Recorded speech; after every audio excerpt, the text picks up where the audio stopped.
Welcome to UO Today. I'm Barbara Altman, Director of the Oregon Humanities Center. Our guest today is Marc Vanscheeuwijck, a Baroque cellist and an Associate Professor of Musicology at the School of Music and Dance at the University of Oregon. Vanscheeuwijck teaches the undergraduate and graduate music history surveys of the Renaissance, Baroque, and Classical periods, performance practice, Baroque cello, and he directs the Collegium Musicum ensemble, which specializes in early music. Vanscheeuwijck is a frequent performer and recording artist with European early music ensembles. Those include the Cappella Musicale di San Petronio in Bologna, the Mori Maiorum and Les Muffati in Belgium, and with such American ensembles as Arcangeli Baroque Strings out of Berkeley and the New York State Baroque in Ithaca, New York. He has published a book entitled The Cappella Musicale of San Petronio in Bologna under G.P. Colonna, which was published in 2003, and various articles on music in Bologna and on the Baroque cello, as well as critical facsimile editions of Bolognese cello music. Marc, welcome back to UO Today. I'm delighted to be here. Thank you. Thanks for taking the time to speak to us, especially because I know that you are doing some groundbreaking research right now, and you've just come back from a research trip to Germany. Yes, indeed. Could you tell us what you found and why you went? Well, I'm actually working on a fairly large project that involves a history of the cello, of the Baroque cello especially, because I've come to realize that what we've been doing for the past 40 years is not exactly what was going on at that time. So I've always known about, always, it's a big word, but I've known for a long time about a small archive in northern Bavaria in Germany, in Wiesenthal, where a large percentage of music written for the cello in the early 18th century is preserved. Why is it there? Because a Count von Schönborn, who's actually the family still lives in that castle, or lives in the castle again, collected cello music at that period and actually gathered a lot of, or had his chapel master, his head musician, gather a lot of music for cello out of Italy in the first half of the 18th century. And the result of that is that all the music that is there does not exist elsewhere in the world. And the manuscript collection is about 800 manuscripts there, so it's a fairly small collection.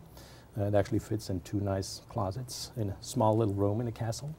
And about 180 manuscripts of those 800 are unica of cello music. And since the archives have been closed for a very long time, actually over 50 years now, since the Second World War, the local archivist did a catalog of everything in 1982, and everything was actually microfilmed and is now in Kassel. But the archives were not to be visited. We couldn't go because the castle was in disrepair and so forth and so on. Now that the Schönborn family has restored the castle in the last 5 years, they just reopened. They went back to live in a castle, and they have reopened the archives a few months ago.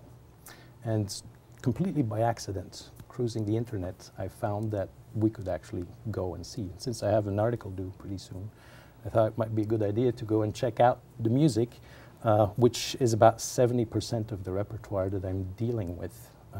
70% of the repertoire I'm dealing with is actually there. And I'd never seen any of that music. And of course, just ordering microfilms is such a hassle and it's very expensive. So I thought, I'll just go. And so I wrote to the person and she was ready to receive me. And I spent 2 full days looking at about 85 manuscripts there. So it was very exciting. Wow. Let me back you up for a moment because I think I'd like you to explain what an unicum is. You said several of these manuscripts, many of them are unica. Right. Could you explain what that means? Well, basically, it's the manuscripts are usually autographs, so they've been written by the composer himself, in most cases, and they only exist in that one single copy. That is, in that one single place. So the music was never printed. It was never diffused, so there is one single copy of the music right there in that small archive. So it's worth going to. A few have been published, but I'm aware of only about 12 cello sonatas that have appeared in facsimile. That means in sort of a photographic reproduction of the music. And about 16 have been published in modern print, but you can never trust those, so you always have to go back to the manuscripts, because editors do funny things. And so, you know, out of these 180 compositions, I knew about 28, I guess, and all the others I'd never seen because they're not available anywhere else, and nobody has been able to publish anything. What an incredible resource. This could be, you'll have to tell us whether this is a true conjecture, but it could be groundbreaking in terms of what you've discovered about technique. Right. Actually, what I found there was, fortunately, mostly confirmation and even a bit opening up of the ideas I've had in the last year or two when I started again this research about the Baroque cello. Okay, so now we need to back up. You've looked at these 85 wonderful and largely inaccessible manuscripts, and you're using that research to support this article that you're working on performance practice. Right. And you say that you've discovered that we've been playing these things wrong for the last 40 years. So, right. Well, that's an Sure. overstatement. But could you explain what's at issue? What are we actually talking about? Right. Well, the way we've approached the Baroque cello since, let's say, the revival of early music, starting in the early 1960s, let's say, was a way that was entirely based in the earliest, or on the information that we have from the earliest treatises that describe how to play the cello. Now, that earliest treatise we have is by Michel Corrette, who's a French all player. He played pretty much every instrument. But a treatise that was called Méthode théorique et pratique pour apprendre en peu de temps, so to learn in a short amount of time, le violoncelle dans sa perfection, so to learn the cello in its perfection. It was published in 1740, which is actually the very end of the Baroque period. And so what people have done, since we didn't have any information really from treatises, from method books, from before 1740, they have just adopted whatever they could find in that treatise and in everything that has followed that treatise, because for the remainder of the 18th century we have a lot of literature about how to play the cello. But they've just used that way of playing the instrument for the 2 centuries that precede 1740. Now, recently I've been going back to look at iconography, to look at pictures, to look at paintings, to look at descriptions, which are never found in any treatises, about the cello. And I came to realize that what we've always thought of as what was the norm in terms of how the cello was played seems to be something that is quite rare before the 1720s.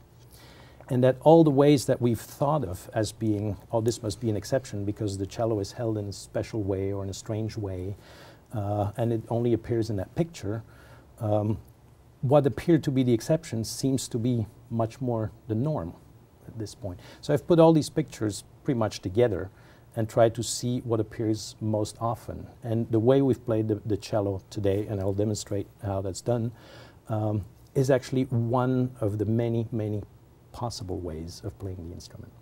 So there are many more other ways that are actually quite surprising. And I'll demonstrate some of these positions in a few moments too.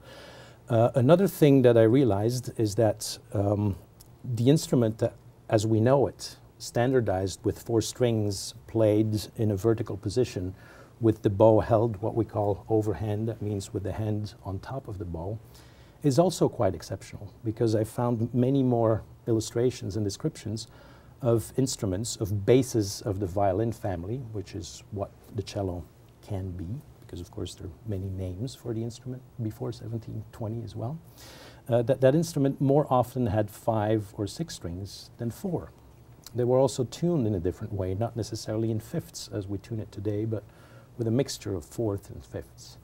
The instrument was not always held vertically, because after all it's the base of the violin family, which in Italian terminology was called the viola da braccio, an arm viol, as opposed to the viola da gamba, the leg viol, which is an entirely different organological category, different type of instrument altogether. So this base of the violin family was more often played da braccio, like a violin. That means on the shoulder. With a strap, you could basically hold the instrument like this and bow it this way. And there are many, many illustrations that way.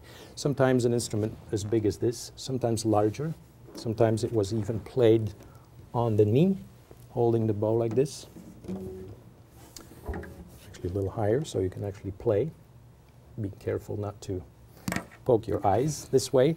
But the way we've played the instrument more recently is the way we play it today. Of course, the end pin was not quite in use before the late 19th century, although some people used it or put it on a stool or put it on the floor like this directly, or even standing. The instrument was very often played in procession, either held up by a strap or on a stool and played like this, actually more often with the underhand bow hold like that. So all these different positions were not as exceptional as we've always thought. So we've considered this to be the norm and every other position to be exceptional. What I've come to find is that this position is actually one of the many ways and does not occur on a regular basis before 1720. So the entire real Baroque period and late Renaissance, because the instrument was already available in the late 16th century, more often used the instrument in a different way compared to the way we use it today than in this sort of semi-standardized late 18th century way, which became the way that the French adopted when they invented the concept of conservatoire. The first conservatories were actually created in Paris, starting in the late 1790s, but really in 1805, and in Brussels. And it's basically teachers from Paris who went to Brussels, and they developed the Franco-Belgian violin and cello school, which has adopted that one way of playing the cello. So we've always assumed that everything that preceded was the same. What I'm finding is that this is only a very small part of the picture. I think we should move right on to a demonstration of technique if you are willing to do that. Were you going to demonstrate any further? Sure. Actually, one of the main things that I've come to realize is that the way we play the instrument, or I'll take another bow here, so playing a bass line, we've tended to, as I said, use the Baroque cello bow, and you have two different types here. A short one, which is actually a more 17th century type, but it's not really a cello bow, it's a copy of a violin bow and enlarged a little bit, because oddly enough, we don't have bows like that for the cello in the 17th century, which is another interesting indicator that the bow, this is a typical bow to play overhand, that no bass violinists were actually playing that way in the 17th century. Actually, I have not found one picture that shows this way of playing before, say, 1702, which takes us into the 18th century. So they used to have much larger bows. This is about as long and as thick as a modern bow. It's a little more slanted here at the tip.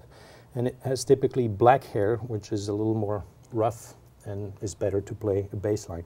But the bow was held as we tend to think of the bow of the viola da gamba today, which is underhand. So the bow, the hand is actually on top of the bow. The hand is under the bow as opposed to overhand.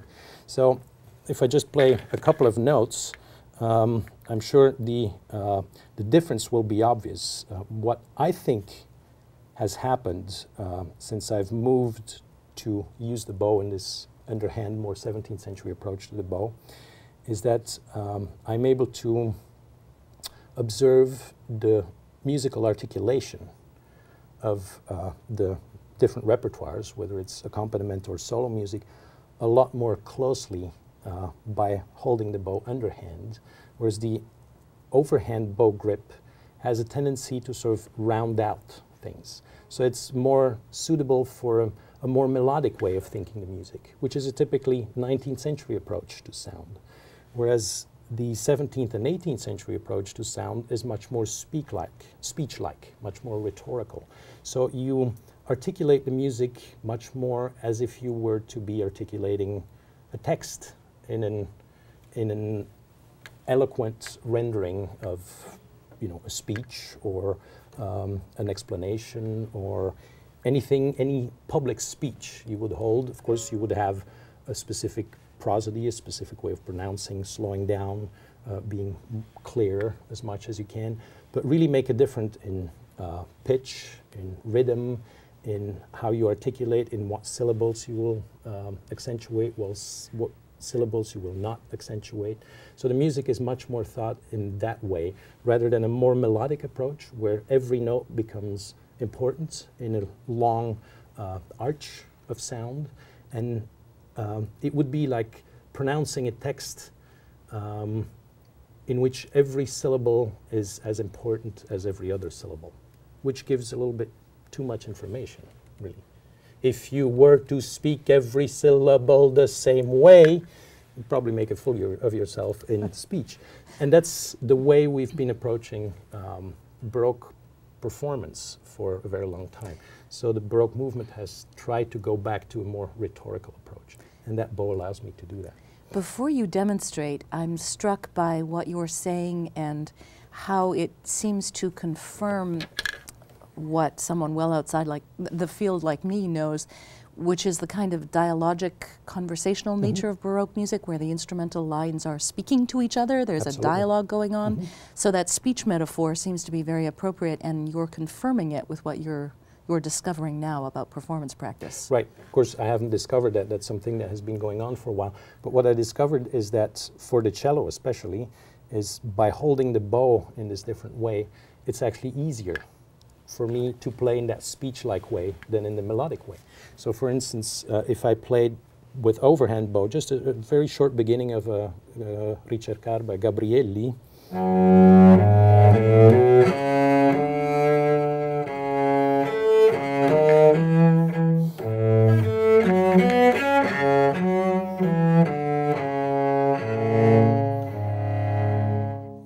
if I do it with the underhand,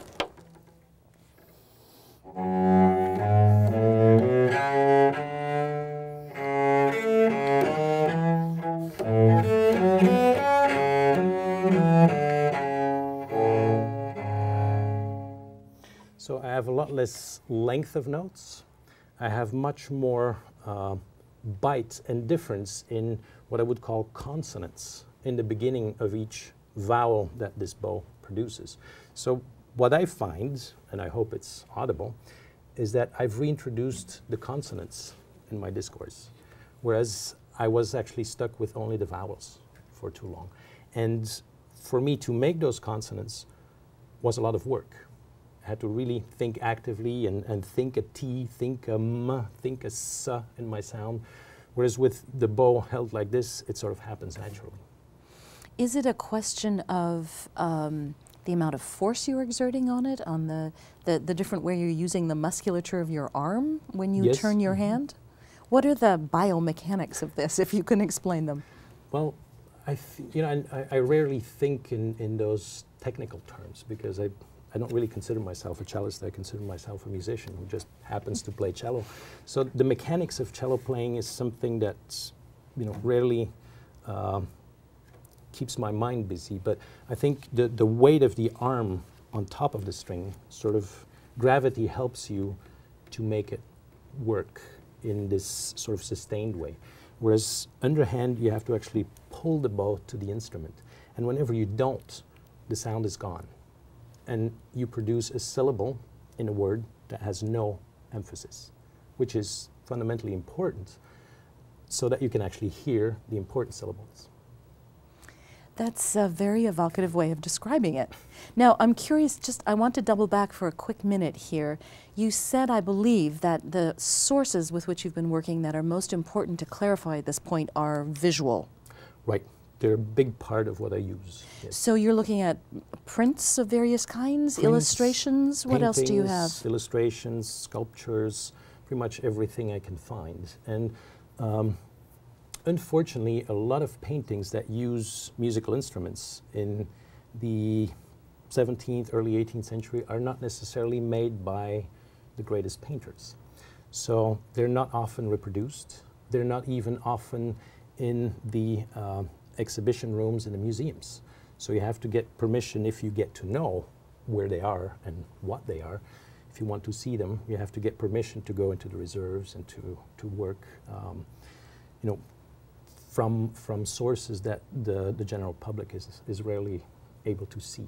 So it's always a lot of organizational work to get into those reserves, and especially in the big museums, it's hard. But a lot of things I found, you know, by accident above an altar in a small church somewhere in Italy, especially in the north, that means south of the Alps. There's an early tradition of violin band playing between Vercelli, Varallo, Varese to Milan, Brescia, and so forth. And in churches you can still find a lot of paintings if they haven't been moved to museums.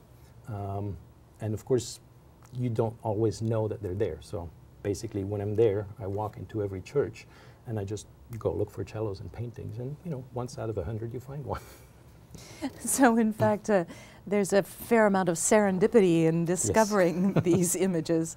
And one of the main contributions you can make is simply by collecting these things into some kind of a group that shows similar traits. Absolutely. Okay. And thanks to the web now, of course, you know, I exchange images with other people who work on the same subjects, with luthiers, with scholars, with musicians, and they find stuff and they send me stuff, and so there's actually a much better than 20 years ago, I would say, exchange of materials. So it goes a little faster thanks to that too.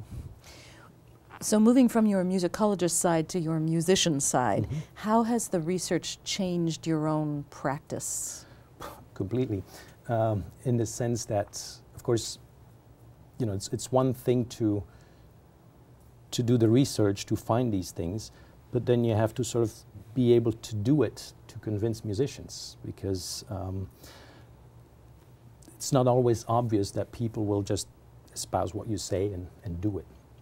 But I've been very lucky that during my terms off, I do a lot of teaching in early music conservatories in Europe.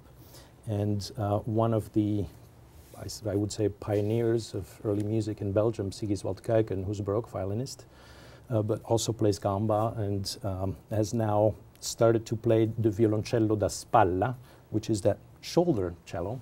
So it's a bit smaller than this, but a cello held here.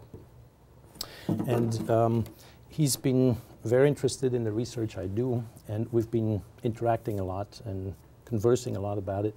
And because he teaches violin and violoncello da spalla now at the conservatory in Brussels, and because he conducts a number of ensembles that that actually use those ideas, whatever I think of, whatever I publish, he actually uses in performance practice right away. So these things happen in the early music conservatories as I'm writing them. So it's very exciting that for once, it rarely happens in scholarship, as you know, that whatever you say is used right away. Usually there's sort of a lag time of 25 years or something, at least.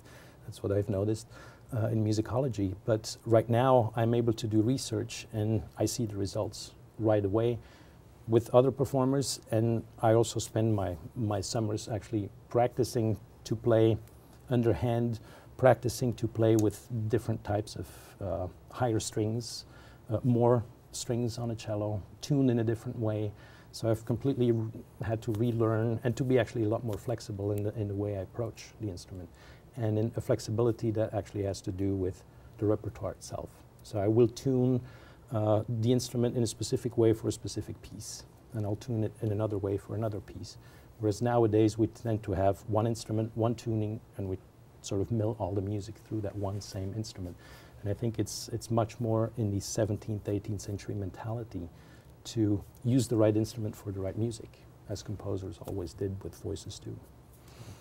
I expect that you will encounter some resistance to this change. Have you already seen that people are either not convinced or that they're simply unwilling to retrain? Not yet. It's very new. I mean, it's been going on for almost a year now, so it's quite recent. But everybody I've talked to, and last summer I did a lot of talks in a variety of conservatories, and students are very excited. They're actually welcoming very much a larger number of different possibilities to play their instrument, especially people who, as postgraduates, go back to conservatory and study early music. They're interested in exploring new avenues, and I think I'm sort of giving them the license to experiment with new ways of playing the instrument. So it's been provoking more excitement than it has resistance so far. We'll see how it develops. That's very exciting. It is. We only have a few minutes left, and I don't want to leave out the other beautiful object that's sitting on the table here underneath your bows. What is this manuscript that you have? Well, this is the only manuscript, maybe I can show it. It's the only manuscript that has been published in facsimile from that archive in Wiesenthal, where I went a few weeks ago. So all this music still needs to be brought to the public, and this is the first example of that. I didn't publish this, but this music is the are sonatas by Giovanni Benedetto Platti, who's otherwise not known really as a composer for cello. Only there in the archives there are 36 concertos for cello obbligato, and these 12 sonatas that have recently been published. So this is actually the kind of music, the kind of manuscripts I was looking at while I was in Wiesenthal. So they're extremely clear. You can just play from the manuscript directly, or from a photocopy or a photo of the manuscript. So there's no need really for modern editions, which is perfect. So we just need to reproduce the ones that exist. Absolutely. But it's going to take a fair investment of time and resources. Do you have any idea how long it will take to bring this great repository of music in Wiesenthal into circulation? I'm not sure it will ever happen, because this is probably one of those archives, especially in former Eastern Europe. There are so many archives with so much music. You know, if each archive were to publish 1 or 2 collections of music, we'd hit the market with thousands of pieces that you know, only a few people would play really. But I think the fact that now people will know about those archives and that some of the music is appearing will probably trigger a little bit of a snowball effect, that more people will be interested in publishing and more people will request microfilms so they can perform those pieces. Because it's good music and nobody knows about it, so it's a very exciting thing, very exciting addition to the repertoire for the instrument. It sounds like there's a lot of good things coming out for those of us who are interested in early music. Absolutely. Marc, we've run out of time. Thank you for this wonderful demonstration. My pleasure. We've been speaking with Marc Vanscheeuwijck, Associate Professor of Musicology and the Director of the Collegium Musicum at the University of Oregon. Thank you for watching, and see you next time.